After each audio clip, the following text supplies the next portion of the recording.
What's up, YouTube? Eroute212 here with another video. So what time is it? It's that time. Time for the back nine. What are we going to talk about?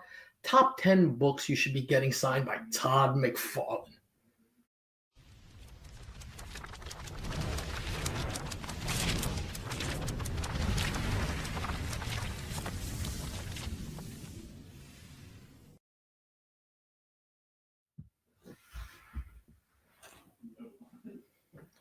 All right. So, like I was saying, you know what? The McFarlane sign is coming and it's a big deal. So many people are sending books in. I can't even tell you how many people in the community I know that were sending in multiple books to Todd McFarlane. I talked to a big time vendor recently, told me he's sending over 300 books to get signed by Todd McFarlane. Can you imagine that? I think McFarlane was charging like $140 pop, one person, 300 books. That's insane, but pretty wild.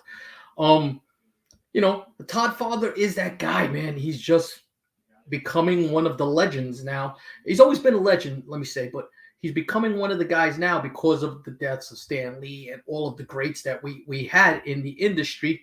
Him and Jim Lee, I've said this multiple times, are two of the big icons right now. The old school Jim Lee's autograph is going to continue to rise. Then with Todd is he has some iconic books that also have some great first appearances or significance to them. That's the big difference. But you know what? Big shout out to my man Ben C from CBSI for giving me the opportunity to put this out. Go check out that website. That website has nothing but great information in there. Always a different take on all different topics within the comic community. Link in the description, so check it out. Also, check out my man Phil from Vintage Comics and Toys, setting up at all the local cons on IG, dropping knowledge all the time. One of the best comic shoppers I know. Super good guy. Both of those guys are on Whatnot, so check them out on Whatnot. Also, Tack on Tuesdays. Myself, Ferry Gary, and Davis Ryder every Tuesday from 7 o'clock until when. So check that out also. But you know what? Let's get into this and let's take a look at exactly what books these guys were picking. And at the end, I'm going to give you one of my picks, maybe two, because you know what? I think this is a really good topic, and there was some stuff that I really, really liked in here.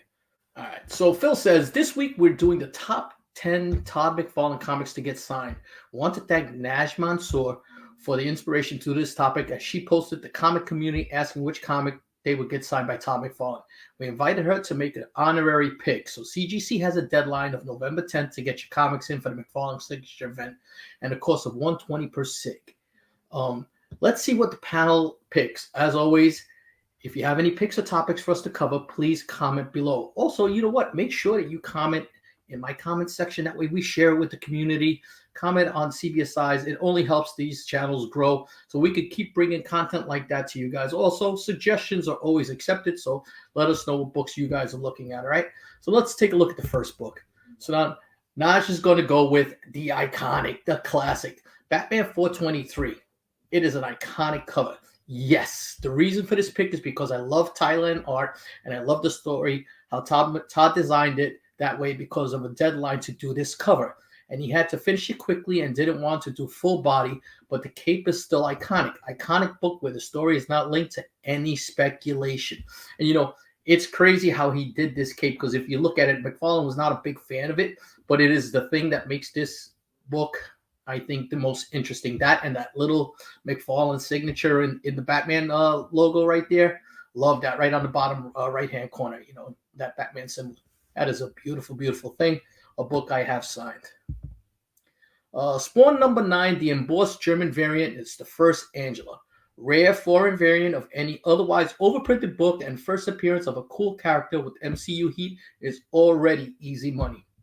Throw in the signature for a co-creator with an insanely passionate following, and you're sitting really pretty. Jack Kornblatt. And Jack, I agree, rare book, beauty. The only thing with this book is, where do we put the signature? Because if it's embossed, McFarlane's signature is going to come out all bumpy on that, and we wouldn't want that. Going to have to find a space in here for that signature. Other than that, man, Angela, great, great pick. Jack also goes with Spawn number 1, the first Spawn. If, and I think it's a really big if, the Spawn movie is a legitimately good to great movie, there could be a wave of new non-comic Spawn fans. If that happens, there are going to be people who want signed copies of his number 1. I view this as a calculated risk. Spawn 1 has been able to slowly gain value over the years, so it's not like his value is heavily tied to a movie right now, And if the movie doesn't work out, the book tanks. It will probably recover in the long run. If the movie doesn't move the needle on the book, again, in the long run, probably fine. But if bets pay off, there could be a chance for a nice profit. So to be honest, this seems like a low risk, high reward situation for me. Yeah, 9/8 in this, I think, are in almost the $200 range. McFarlane usually signs right along where that glove is, where the green energy is coming out of that glove. It looks super, super nice, especially like in that blue that he likes to use. That's the one thing about McFarlane. He's really good at picking locations to sign his books. There are a couple of artists like that that come to mind, but Todd is one of the bigger ones where he'll know exact placement on his covers. Some guys just sign anywhere. He's not like that. He's meticulous, and when he gives you that full Todd signature instead of the T McFarlane, that is a bonus. Another thing, if you can get this book in the newsstand on this is only like 5% of the print run of the entire book. We're talking a book in the 90s. Definitely a book to get signed. Now, Topher's going to go with the book I didn't know about, and that's the Comic Journal number 84, first McFarlane published art. This is the first published McFarlane art, and I wouldn't mind getting a copy signed. If he would allow, I will consider getting my issue of Kill Image signed, which also has a gold foil variant too. And as you see there, he says if he would allow, because Todd will not sign certain books. There's a method to his madness. There's certain books that he just doesn't sign based on beliefs or things that he had nothing to do with, or other things like that. But look into it a little bit. It's pretty interesting. I didn't know that this was his first published art, though. So interesting. Also, now we go with Ali, who goes with Coyote number 11, first McFarlane comic book. First Todd McFarlane art on a comic book. Seems like this one is growing about many collectors. Absolutely. I've seen this book scooped up. Used to be a cheaper book. I saw it for $100 at a show the other day. Thought that was a little high, but yeah, this book has heat. It's got plenty of space for a nice Todd McFarlane signature. Change it up with some nice paint pens, maybe a red paint pen going across that blue there to get a little contrast. Boom, you're good to go. Only thing with those paint pens, and shout out to my man Amazing Murphinator, who's the guy who taught me about these paint pens. Make sure you let them dry because they take a little longer because of the base to them. You know, it's like oil base or whatever. They take a little longer. So, just make sure you let the book dry completely before putting in the bag because you don't want to get a smear on that signature. Now, Stein goes with Cyberforce number 8, just as a cool cover. Back when Image was new, they did a crossover month where artists did a cover for someone else's book. McFarlane did Cyberforce. Would be a cool signature. Yeah, there's a lot of room here for a nice Todd McFarlane signature. Like I said, a gold across that book would probably look really nice. It would go nice contrast with the pink and the reds and stuff like that. So, book to think about. Chris Nelms goes with a book that I like. Amazing Spider-Man number 299. It's the first Venom and cameo. Plenty of white space for a good signature. This is true. Also, 298 is another good one because that's the first cameo of Eddie Brock. I got that book signed, and it came back at 9.8, I believe. It was a nice looking book. These are tough books to find in 9/8 right now. They've been around for a long time. So a book to think about.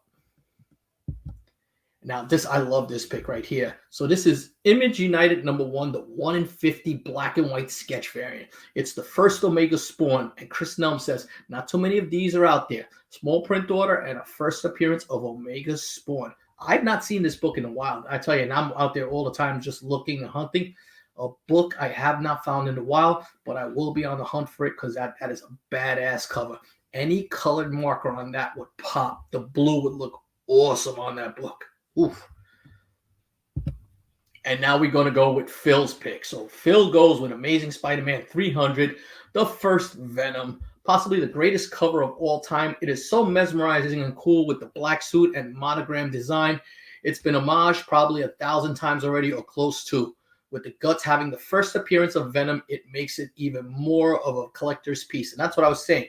Like this book here, not only is it a sick McFarlane cover, but it is the first appearance of Venom. You don't get any bigger than that. Todd usually signs across the Spider-Man right there in the logo in that area right there, and it just comes out amazing. Just a beautiful, beautiful book.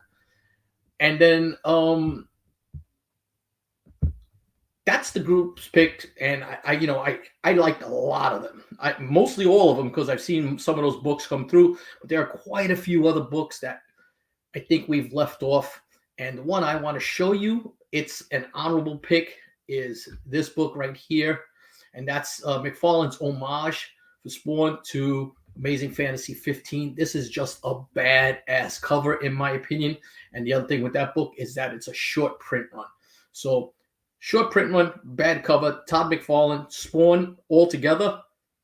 I don't think it gets much better than that. I'm really, really liking that a lot. But you know what?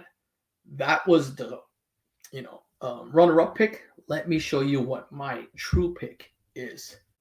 I'm going to go with one of the most iconic McFarlane covers, Incredible Hulk number 340. One of McFarlane's most iconic covers depicting two of Marvel's biggest rivals. This book retains value based solely on its cover art, and good luck finding a high-grade newsstand copy. I have found the newsstand, but I have not seen in the wild anything over a 9.2. High grade, but remember, near mint is 9.4 and up, so that's a near mint minus. Expensive book, and book just keeps on going up in price. Raw copies are selling, I think, at like $175 right now. So interesting. But that's the video. Let me know what you guys think. Oh, by the way, this Saturday up in the Bronx, they have their annual show up there. New venue, bunch of artists are going to be there, and a bunch of your favorite vendors are going to be there. My man Streetside Anthony is going to be there. Lone Wolf Comics are going to be there. So make sure you guys go check that show out if you're not doing anything. Got somebody on your holiday list that needs a book? There's the place to go. Might find some deals right now. I know I went to a local show, which I'll drop a video, and there were great sales because of the holidays. People were moving slabs at 15 to 20% off the listed price, and the prices were fair. So that's what we want to see. But that's about it for now. Hope you guys enjoyed the video again, and check these two videos out because there's some great content in both of them. Until my next video, peace.